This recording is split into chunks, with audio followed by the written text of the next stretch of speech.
নবীজি বলেন, কোন বান্দাকে যখন কবরের মধ্যে রাখা হয়, রাখার পর ওয়াতুল্লিয়া, আমাকে আপনাকে মরণের পর যখন বাসতলায় রেখে আসা হবে, আসার পর তুয়াল্লিয়া, আমাকে আপনাকে যখন পিছনে রাইখা, যাহাবা আসহাবুহু, সাথীরা যখন চলে আসবে। একবার কল্পনা আলেন, রাতের বেলা বিছানায় যখন বালিশে যখন মাথাটা লাগানোর পর কল্পনা করেন, আমি মারা গেলাম, যাওয়ার পর বাসতলায় কোন কবরের মধ্যে আমাকে রেখে আমার আত্মীয় স্বজন চলে আসছে, ব্যাপারটা কেমন একটু চিন্তা করেন। আল্লাহ নবী কয়, কোন ব্যক্তিকে কবরের মধ্যে রাখার পর তুয়াল্লিয়া, কবরটা পিছনে রাইখা, যাহাবা আসহাবুহু, যখন তার সাথীরা চলে আসে, বাবা চলে আসে, ভাই চলে আসে, সন্তানরা চলে আসে, আত্মীয় স্বজন সবাই চলে আসে, আল্লাহ নবী বলেন বেশি দূর যায় না, হাত্তা ইন্নাহু লা ইয়াসমাউ কুরআনি আলিহিম, আমরা যে হাইটা হাইটা আসি, আমাদের হাঁটার পায়ের জুতার আওয়াজগুলা ওই কবরবাসী শুনতে পায়। শুনে কেন শুনে জানেন? ওই মুহূর্তে তার দেহের মধ্যে আত্মাটা আল্লাহ দিয়ে দেয়। কেন দেয়? ফায়াতিয়ানিহি মালাকান, দুইজন ফেরেশতা তার কাছে আসে। এটা আবু দাউদের বর্ণনা আর বুখারীর বর্ণনা। আতাহু মালাকান ফাআকআদা, আবু দাউদের বর্ণনা ফায়ুকঈদানি, দুই ফেরেশতা এসে তারে বসায়, বসানোর পর তারে প্রশ্ন করে। এর মধ্যে তিন প্রশ্নের মধ্যে একটা প্রশ্ন হলো আল্লাহ নবীর ব্যাপারে জানতে চায়, তাকে চিনুনি? ওই ব্যক্তি ইমানদার হলে যদি তিনটা জবাব সুন্দরভাবে দেয়, আর আল্লাহ নবীর ব্যাপারে যদি বলে আশহাদু আন্না মুহাম্মাদার রাসূলুল্লাহ, আমি সাক্ষী দিচ্ছি তিনি আল্লাহর রাসূল, এই কথা বলার পর ওই ব্যক্তিকে বলা হবে উনজুর ইলা মাকআদিকা মিনান নার, তুমি তোমার জাহান্নামের আসনটার দিকে তাকাও, এটা তোমার জাহান্নামের আসন। তো এই ব্যক্তি জাহান্নামের আসনের দিকে তাকাবে। এরপর বলা হবে আবদালাকাল্লাহু মাকআদাম মিনাল জান্নাহ, জাহান্নামের আসনের পরিবর্তে আল্লাহ তোমাকে জান্নাতের আসন দান করছেন। عن أبي هريرة رضي الله تعالى عنه قال أن امرأة سوداء كانت تقم المسجد أو شابا, একজন কালো মহিলা অথবা একজন কালো যুবক মসজিদ ঝাড়ু দিত। কি ঝাড়ু দিত? আপনারা ঝাড়ু দেননি মসজিদ? না, আপনারা শুধু মুয়াজ্জিন সাহেব আর খাদেমের অপেক্ষা থাকবেন, নিজেরা ঝাড়ু দিবেন। মসজিদ ঝাড়ু দিলে দিল সাফ হয়, পরিষ্কার হয়। তো এক কালো মহিলা অথবা একজন কালো যুবক মসজিদ ঝাড়ু দিত। হঠাৎ মারা গেছে। মারা যাওয়ার পর সাহাবীরা কবর দিয়ে ফেলছে, নবীরে জানানোর প্রয়োজন মনে করে নাই। বিষয়টা এমন আর কি, ও মারা গেছে, আরে এটা নবীজির আর বলার কি আছে, কবর দিয়ে এরকম। নবীজি সাল্লাল্লাহু আলাইহি সাল্লাম প্রশ্ন করলেন, আচ্ছা ওই কালো মহিলাটা না কালো যুবকটা, হয়তো মহিলা হতে পারে না হয় যুবক, আচ্ছা ওই কালো যুবকটাকে দেখছি না কেন, কোথায় এটা ঝাড়ু দিতে? সাহাবীগণ বললেন, হুজুর সে তো মারা গেছে। আচ্ছা মারা গেছে মানে? আফালা কুনতুম আযানতুমুনি, তো আমাকে জানাবা না তোমরা? হাদিসের মধ্যে আছে কান্নাহুম সাগগারু আমরাহা আও আমরা, সাহাবীরা বিষয়টা হালকা মনে করছে, তাই নবীরে জানায় নাই যে হুজুর একজন মারা গেছে, ঝাড়ু দিত, কবর দিয়েছে। নবীজি কো আমারে জানাইলা না কেন তোমরা? দুল্লুনি আলা কবরিহা আও আলা কবরিহি, তাড়াতাড়ি তার কবর আমারে দেখাও, নিয়ে যাও। ফাদাল্লুহু আলা কবরিহা আও আলা কবরিহি, আল্লাহ রাসূলকে তার কবরের কাছে নিয়ে যায়। নিয়ে যাওয়ার পর ফাসাল্লা আলাইহা, আল্লাহ রাসূল জানাজার নামাজ পড়লেন। আপনারা আবার এই আমল করে নেন, এটা রাসূলের জন্য খাস।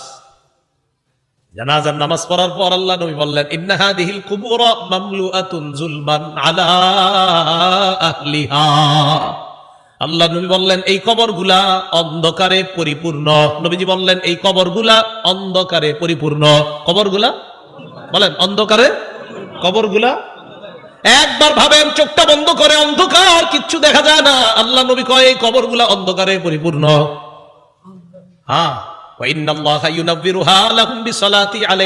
আমি আশা করি আমি আজকে নামাজ পড়ার কারণে আল্লাহ তাদের কবরগুলা আলোকিত করে দিবে। খাঁটি ইমানদার যদি হন, যদি ইমান নিয়ে যেতে পারেন, তো আপনার কবর আল্লাহ আলোকিত করে দিবেন। আলাদা মোমবাতি দিতে হবে না। পিসাবের কবর দেওয়ার সময় বাতি টাতি কত কিছু দেন না, এগুলা দিতে হবে না। পিসাব যদি ভালো হয়, এমনি কবর আল্লাহ আলোকিত করে দিবেন। মাথা রাখবেন। তাহলে কবর অন্ধকার একটা জগতের নাম। দুনিয়াতে থাকতে এটা আলোকিত করার ব্যবস্থা করতে হবে। আল্লাহরে বলা, আল্লাহ আমার কবরটা জান্নাতের বাগান বানায় দিয়েন, আমার কবরটা আলোকিত করে দিয়েন। আল্লাহ বাবা মারা গেছে, বাবার কবরটা জান্নাতের বাগান বানান, বাবার কবরটাকে আপনি আলোকিত করে দেন, এইভাবে বলা। তাহলে কবর অন্ধকার জগৎ, এটা জানলাম। কবরের মধ্যে দাজ্জাল যেমন ফিতনা, দাজ্জাল দুনিয়ার জন্য সব সবচেয়ে বড় ফিতনা হলো দাজ্জাল। নবীজি কয় এই দাজ্জালের ফিতনার মতো কবরে কারো কারো জন্য ফিতনা হবে, দাজ্জালের ফিতনার মতো ভয়ঙ্কর ফিতনা। মুসলিম শরীফের বর্ণনা আসছে, মা বাইনা খালকি আদম ইলা কিয়ামিস সাআ খালকুন আকবারু মিনাদ দাজ্জাল। আদম নবী থেকে কিয়ামত পর্যন্ত যত সৃষ্টি আছে এর মাঝে সবচেয়ে ভয়ঙ্কর সৃষ্টি হলো দাজ্জাল। এই দাজ্জাল নবীজি কয় কারো কারো কবরের অবস্থা হবে এই দাজ্জালের ফিতনার মতো। সহিহ বুখারীর বর্ণনা 922 নম্বর হাদিস। এই হাদিসের বর্ণনাকারী আসমা বিনতে আবু বকর রাদিয়াল্লাহু তাআলা আনহা। দিয়ে আপনাদেরকে একটু পরীক্ষা করি, আলেমরা চুপ থাকবেন, অন্যরা বলবেন। আমি হাদিসটা পড়ার পর আপনাদেরকে জিজ্ঞাসা করবো একটা কথা, মন দিয়ে আগে শোনেন, তাহলে সবাই জ্ঞানীরা সচেতন ভাবে জবাব দিতে পারবেন। আগে শোনেন কি বলি, দেখেন আমি পড়ি।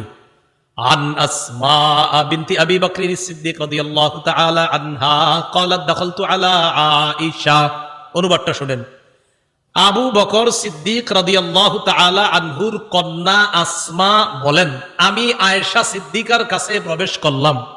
আবু বকর সিদ্দিকের কন্যা আসমা বলেন, আমি আয়েশা সিদ্দিকার কাছে প্রবেশ করলাম।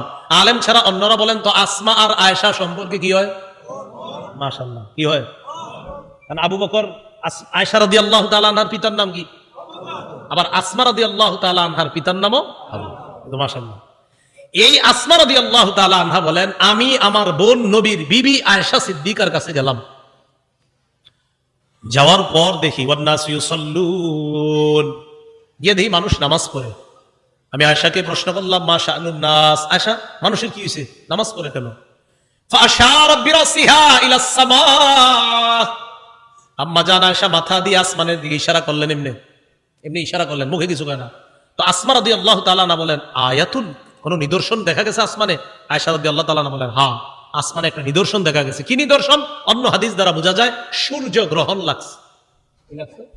সূর্য, তাই নবীজি নামাজ পড়তেছে। তো আসমা রাদিয়াল্লাহু তাআলা আনহা বলেন, আমরা যারা নারীরা ছিলাম আমরা একদম পিছনে, সবাই ওখানে আছে। হয় নবীজি নামাজটা এত লম্বা করলেন, ফাতালা রাসূলুল্লাহ সাল্লাল্লাহু আলাইহি সাল্লাম, নবীজি নামাজ এত দীর্ঘ করলেন, হাত্তা তাজাল্লানিল গাশিয়ু, আমি বেহুশ হয়ে গেছি। আচ্ছা কি পরিমাণ লম্বা হইলে একজন মানুষ বেহুশ হয়ে যায় বলেন? ওয়াইলা জাম্বি তিরবা, আমার পাশে একটা পাত্র ছিল, ফিহা মা, এটার মধ্যে পানি ছিল।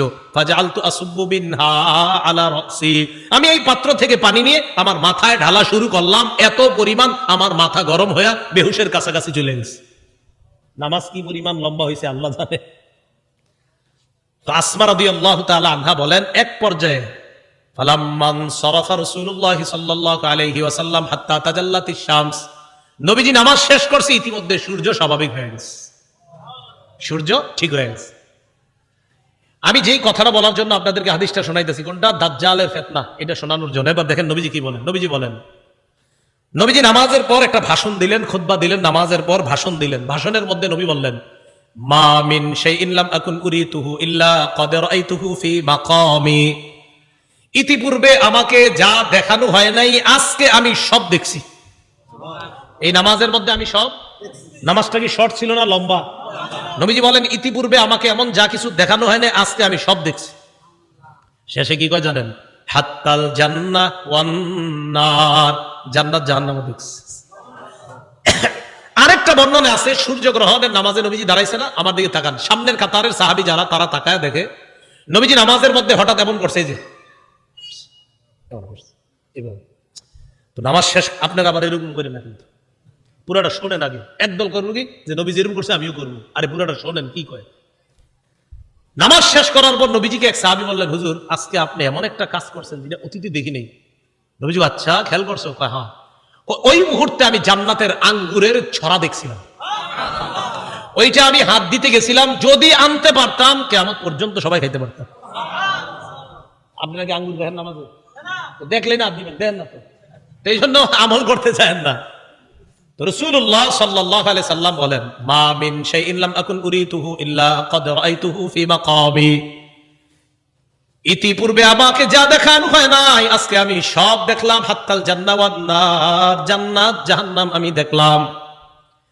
নবীজি বলেন, ইন্নাহু ক্বাদ উহিয়া ইলাইয়া আন্না, আল্লাহ রাসূল বলেন আমার কাছে এই ওহী প্রেরণ করা হয়েছে, আন্নাকুম তুফতানুনা ফিল কুবুর মিসলা আও করিবা মিন ফিতনাতি দাজ্জাল, আল্লাহ নবী বলেন, আমার কাছে এই ওহী দেওয়া হয়েছে, তোমরা কবরের মধ্যে অনেকে এমন ফিতনার মধ্যে পড়বা যে ফিতনাটা হবে দাজ্জালের ফিতনার মতো ফিতনা। বলেন নাউজুবিল্লাহ।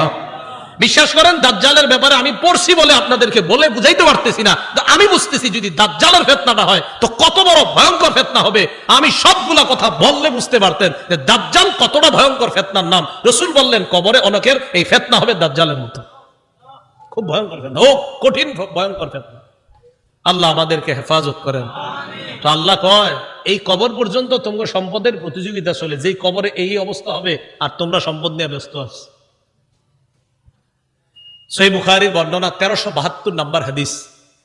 এই হাদিসের বর্ণনাকারী আম্মা জান আয়েশা সিদ্দিকা রাদিয়াল্লাহু তাআলা আনহা, তিনি বলেন, আন্না ইয়াহুদিয়াতান দাখালাত আলা আয়েশা সিদ্দিকা রাদিয়াল্লাহু তাআলা আনহা ফাসআলাত আন আযাবিল কবর।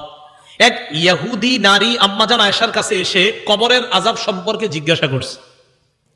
আম্মা জান আয়েশা সিদ্দিকা রাদিয়াল্লাহু তাআলা আনহা জবাব দিলেন, আযাকিল্লাহু মিন আযাবিল কবর।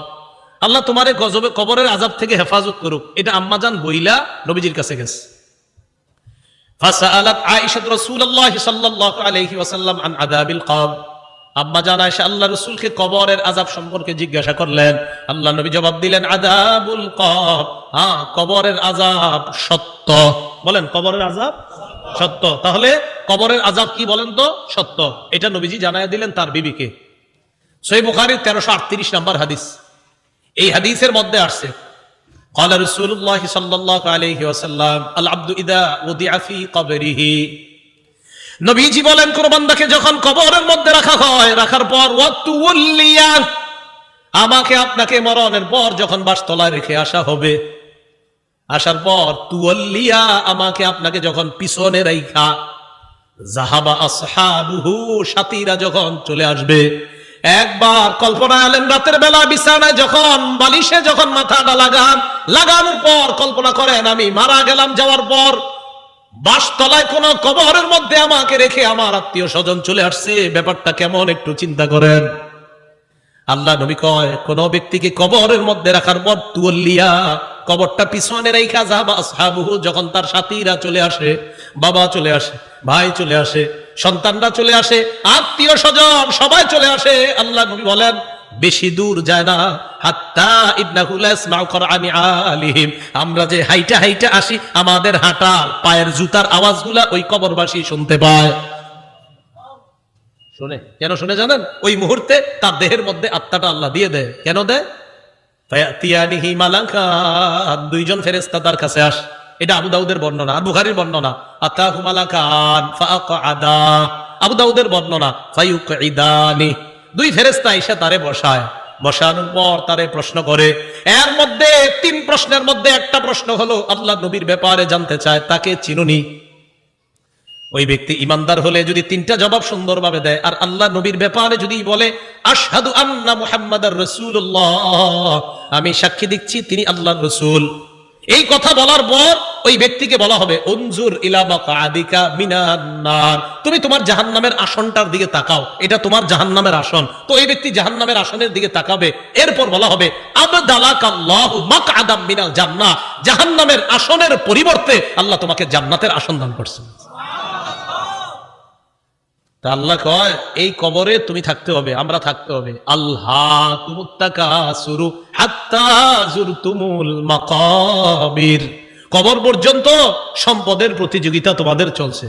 সূরা মুনাফিকুনে আল্লাহ বলেন, ইয়া আইয়ুহাল্লাযীনা আমানু লা তুলহিকুম আমওয়ালুকুম ওয়ালা আওলাদুকুম আন যিকরিল্লাহ, হে ঈমানদারগণ, লা তুলহিকুম আমওয়ালুকুম ওয়ালা আওলাদুকুম, তোমাদের সম্পদ, তোমাদের সন্তান যেন তোমাদেরকে আল্লাহ থেকে গাফেল করে না দেয়, আল্লাহ থেকে তোমাদেরকে অলস করে না দেয়, আল্লাহকে যেন ভুলিয়ে না দেয়। ওমাইয়া ফাল যালিকা, আল্লাহ বলেন যারা সম্পদ আর সন্তানের কারণে আল্লাহরে ভুলে যাবে, ফাউলাইকা হুমুল খাসিরুন, তারা ক্ষতিগ্রস্ত। নাউজুবিল্লাহ।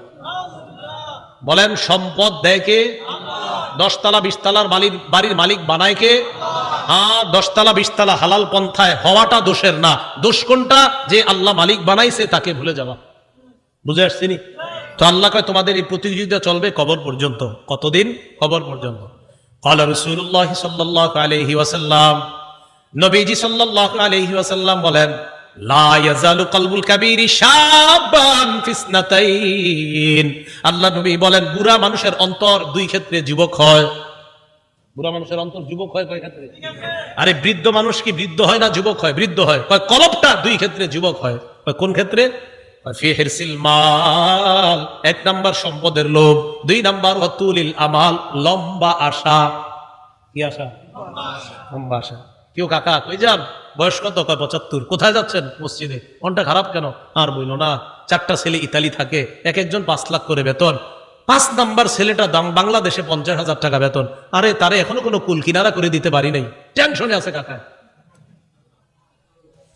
রাসূলুল্লাহ সাল্লাল্লাহু আলাইহি সাল্লাম বলেন, মানুষ বৃদ্ধ হয়, তার কলব দুই ক্ষেত্রে যুবক হয়। এক সম্পদের লোভ, দুই লম্বা আশা, বড় আশা। আল্লাহ বুঝার তৌফিক দান করেন। রাসূলুল্লাহ সাল্লাল্লাহু আলাইহি সাল্লামের সাহাবী আব্দুল্লাহ ইবনে মাসউদ বলেন, খাত্তা রাসূলুল্লাহ সাল্লাল্লাহু আলাইহি ওয়াসাল্লাম খাত্তান মুরাব্বাআ। এই হাদিসটা বুঝতে হবে সবাই। নবীজি একটা চতুর্ভুজ আঁকলেন। ওই অঙ্কের ছাত্ররা কোথায়? কি আঁকলেন? চতুর্ভুজ আঁকার পর ওয়া খাত্তা খাত্তান ফিল ওয়াসাতি খারিজাম মিন, মাঝখান থেকে একটা দাগ দিলেন। এই দাগটা চতুর্ভুজের বাহিরে নিলেন। বলেন তো রাসূল কি আঁকলেন? মাঝখানের দাগটা ভিতরে না বাহিরে? আচ্ছা, এবার দেখেন, মাঝখানে ছোট ছোট কিছু দাগ দিস। এটা চতুর্ভুজ, মাঝখানে ছোট ছোট কিছু দাগ, আর মাঝে একটা বড় দাগ। এই আশেপাশে কিছু ছোট ছোট দাগ, মাঝখানে লম্বা একটা দাগ। বলেন তো লম্বাটা কি ভিতরে আছে না বাহিরে? আচ্ছা, একটু বুঝছেননি কথা। সুম্মা ক্বালা রাসূলুল্লাহ সাল্লাল্লাহু আলাইহি ওয়াসাল্লাম, নবীজি বলেন, হাদাল ইনসান, মাঝখানের দাগটা হলো মানুষ। মাঝখানের দাগটা ওয়াহাদাল্লাযী মুহীতুন বিহি আও ক্বাদ আহাতা বিহি আজালু, চারদিকের চতুর্ভুজটা এটা হলো তার আয়ু, জীবন। এবার বলেন চারপাশে এই যে চতুর্ভুজটা, মাঝের দাগটা, বলেন মাঝের দাগ, চতুর্ভুজ, চতুর্ভুজ আয়ু মানে জীবন। এই জীবন, এটা তার জীবন, মাঝে মানুষ। দাগ কি শেষ না মাঝে ছোট ছোট কিছু আছে? মাঝের ছোট ছোট দাগগুলা হাদিহিল আরাজ, এগুলা তার পেরেশানি, বিপদ, বালা মুসিবত, রোগ বিমারি। একটা আসে ভালো হয়, আর একটা আসে। এরকম চলেনি জীবনে? একটার পর একটা আসতে থাকে।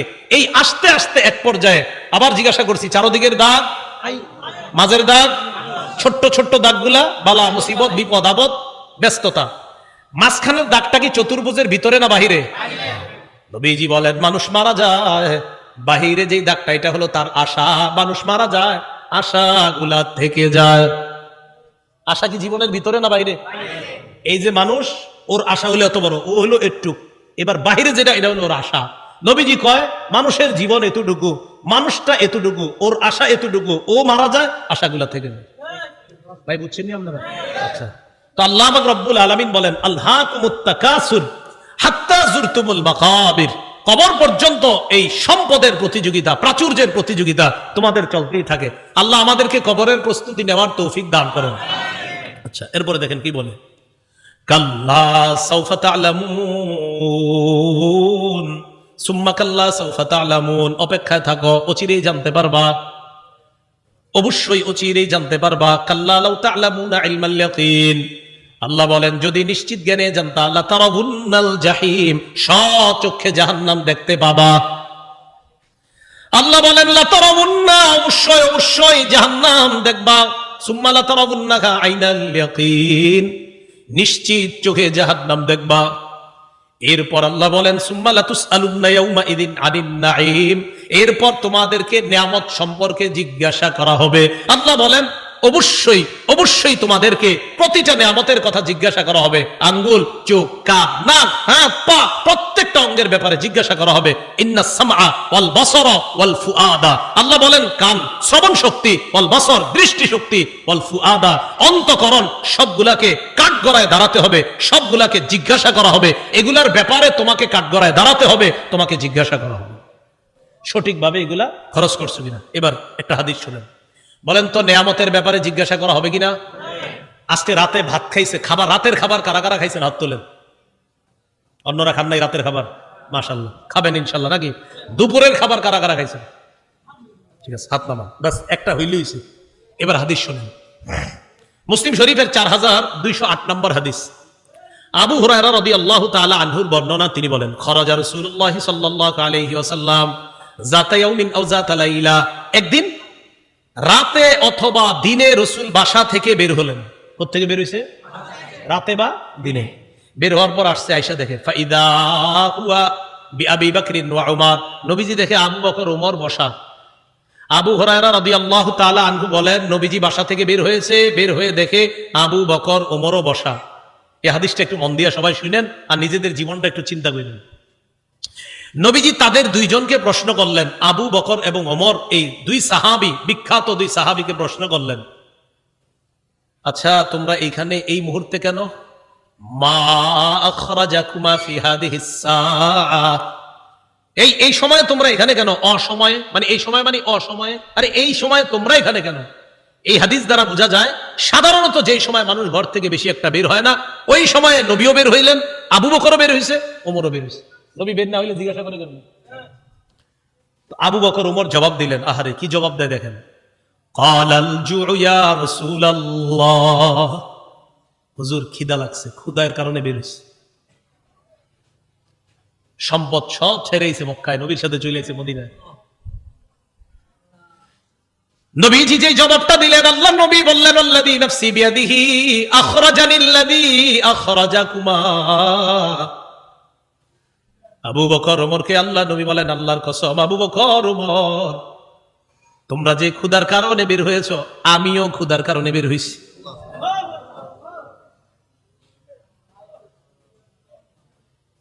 আমি যখন এটা পড়ছি, বিশ্বাস করেন কি দেখেন, দুই সাহাবীর আগে বলছে কেন বের হইছো? হুজুর ক্ষুধা। নবীজি কয় আমিও তো ক্ষুধায় বের হইছি।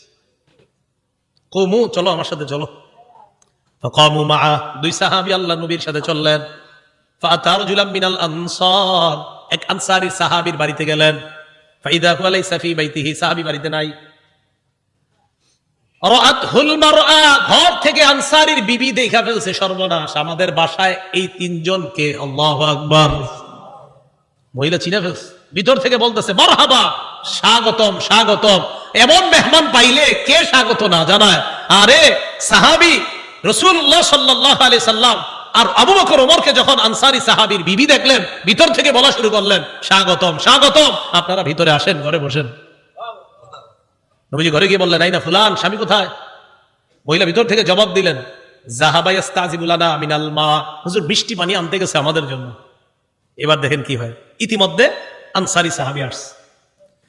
আসার পর সাহাবী দেখে বাসায় নবীজি, আবু বকর ওমর। আচ্ছা একটু ভাবেন তো মনে মনে, ওই যুগে যদি আপনি হইতেন আর যদি বাড়িতে গিয়ে দেখতেন হঠাৎ নবীজি আর আবু বকর ওমর আপনার ঘরে। সাহাবী দেখে কি কয়, মা আহাদুল ইয়াউমা আকরামা আদিয়াফা মিন্নি। সাহাবী কয়, আজকে আমার চাইতে শ্রেষ্ঠ মেহমান, আজকে আমি যে শ্রেষ্ঠ মেহমানদেরকে পাইছি, আমার চাইতে শ্রেষ্ঠ ভাগ্যবান আর শ্রেষ্ঠ মেজবান আর কেউ নাই। আমি এমন তিনজন মেহমান পাইছি। তাড়াতাড়ি বাগানে গেছে, খেজুর বাগানে। যা আবিল আজ, খেজুরের ছড়ি নিয়ে আসছে। ফিহি বুসরুন আর রতবুন ওয়া ইয়াবিস, শুকনা খেজুর আছে, ভিজা খেজুর আছে, কাঁচা খেজুর আছে। আইনা কয় যেটা মন চাই এটা খান। আখজাল মুদিয়া, ছুরি নিছে, চাকু নিছে। নবীজি কই যাও? হুজুর পশু জবাই করতে হবে। কি জবাই করবে? মাথা মানে পেরেশান হয়ে গেছে, আমার এই তিন মেহমানদের কেমনে মেহমানদারি করবে? পশু জবাই করতে হবে। নবী কয় ইয়াকা ওয়াল হালুব, এই তুমি আবার মাথা গরম কইরা দুধ আলু কোনো পশুরে জবাই করো না। দুধ দেয় যে পশু, বর্তমানে দুধ দিতেছে, এরকম পশু জবাই করো না। জি ঠিক আছে। ফাজাবা হালাহুম, স্বাভাবিক একটা বকরি জবাই করছে। নবীজিরে গোস্ত দিয়ে, খেজুর দিয়ে, মিষ্টি পানি দিয়ে মেহমানদারি করলেন। করার পর যেই কথাটা নবী বলছে, এটা বলার জন্য আপনাদেরকে লম্বা হাদিসটা শোনাইলাম। নবীজি আবু বকর ওমরকে বললেন, আবু বকর ওমর, বাহিরে আসছিলা কিভাবে বলো তো? হুজুর ক্ষুধায় আমগরে বাহিরে নিয়ে আসছে। নবীজি কয়, আবু বকর ওমরকে বললেন, এখন খাইছো? হ্যাঁ। নবীজি বললেন, লাতুস আলুন্না আন হাদা ইয়াউমাল কিয়ামা, এই যে খানাগুলা খাইছো না, পেট ভরছো না, এই ব্যাপারেও কিয়ামতের ময়দানে আল্লাহর কাছে জবাবদিহিতা করতে হবে। অবশ্যই অবশ্যই তোমাদেরকে এই ব্যাপারে জিজ্ঞাসা করা হবে। এই খানা খেয়ে আল্লাহর ইবাদত করছো কিনা? এই খানা খেয়ে তুমি সঠিকভাবে চলছো কিনা? আল্লাহ তোমারে খাওয়াইছে, খাওয়ানোর পর আল্লাহর হুকুম তুমি পালন করছো কিনা? এই ব্যাপারে জিজ্ঞাসা করা হবে। বুঝাইতে চাইলাম, এই সূরা তাকাসুরের শেষে কি বলতেছে দেখেন। প্রথম দিকে বললেন সম্পদের কারণে আমারে ভুলা যাও, এরপরে বললেন কবরকে স্মরণ করো। শেষের দিকে বললেন, এই নিয়ামতের ব্যাপারে জিজ্ঞাসা করবো, কিন্তু এত এত সম্পদ দিলাম মনে করবো না এমনি ছেড়ে দিব আমি আল্লাহ, আমি সব জিজ্ঞাসা করবো। এই সূরা থেকে প্রধান তিনটা আমাদের শিক্ষা: 1 নাম্বার, সম্পদের প্রতিযোগিতা করা নিষেধ। 2 নাম্বার, সম্পদ হওয়া দোষের না, কিন্তু সম্পদের কারণে আল্লাহকে ভুলে যাওয়া যাবে না, এটা 2 নাম্বার শিক্ষা। 3 নাম্বার, কবরের কথা স্মরণ করা। এই প্রথম হলো 3টা শিক্ষা। শেষের দিকে আরেকটা, কবরে আরেকটা তোমার জগৎ, ওই জগতে তোমাকে নিয়ামত সম্পর্কে জিজ্ঞাসা করা হবে। কিয়ামতের ময়দানে তোমাকে 5 প্রশ্ন করার আগে তোমার পা 2টা সামান্য সময়ের জন্য নড়বে না। এই 5 প্রশ্ন করার জন্য আল্লাহর কাছে প্রত্যেককে দাঁড়াতে হবে। এর মধ্যে একটা হলো সম্পদ কোত্থেকে আনছো আর কোথায় ব্যয় করছো, এই কথা আল্লাহর কাছে জবাবদিহিতা করতে হবে। আল্লাহ পাক রব্বুল আলামিন আমাদের সকলকে কবরের প্রস্তুতি নিয়ে দুনিয়া থেকে যেন আমরা যেতে পারি, আল্লাহ তৌফিক দান করেন। আমিন। ওয়া আখিরু দাওয়ানা আনিল হামদুলিল্লাহি রাব্বিল আলামিন। মাদ্রাসার প্রতিষ্ঠাতা যিনি, তার জন্য আমরা দোয়া করব, এলাকাবাসী সবার জন্য আমরা দোয়া করব। আল্লাহুম্মা সাল্লি আলা মুহাম্মাদি ওয়া আলা আলি মুহাম্মাদ কামা সাল্লাইতা আলা ইব্রাহিম ওয়া আলা আলি ইব্রাহিম ইন্নাকা হামিদুম মাজিদ। আল্লাহুম্মা বারিক আলা মুহাম্মাদি ওয়া আলা আলি মুহাম্মাদ কামা বারাকতা আলা ইব্রাহিম ওয়া আলা আলি ইব্রাহিম। একটা আবেদন আপনাদের কাছে হাত জোর করে করব। ঢাকা ফজরের নামাজ 4:40-এ, দেশ গ্রামে কয়টায়? 40-45-এ ফজরের নামাজটা সবাই পড়বেন। এত রাত পর্যন্ত এই সময়ে বয়ান করাটা উচিত হয় না আসলে। 10টা, 10:30টার মধ্যে বা 11টার মধ্যে সর্বোচ্চ শেষ হওয়া উচিত ছিল, যেহেতু রাত ছোট। আল্লাহর হস্তে আপনারা ফজর নামাজটা পড়বেন তো ইনশাআল্লাহ? আমারে কিন্তু দাঁড় করেন না আল্লাহর সামনে, আল্লাহর হস্তে আপনারা ফজরের নামাজটা পড়েন সবাই। এই মাহফিল একটু বেশি রাত হয়ে যাওয়ার কারণে যেন এই কথা আল্লাহর কাছে বলতে না হয় যে আল্লাহ মাহফিল এত রাত হইলো কেন, এর লেগে আমি ফজর করি। আল্লাহর হস্তে আপনারা সবাই ফজরটা পড়েন। জি। আল্লাহুম্মা সাল্লি আলা মুহাম্মাদ ওয়া আলা আলি মুহাম্মাদ কামা সাল্লাইতা আলা ইব্রাহিম ওয়া আলা আলি ইব্রাহিম ইন্নাকা হামিদুম মাজিদ। আল্লাহুম্মা বারিক আলা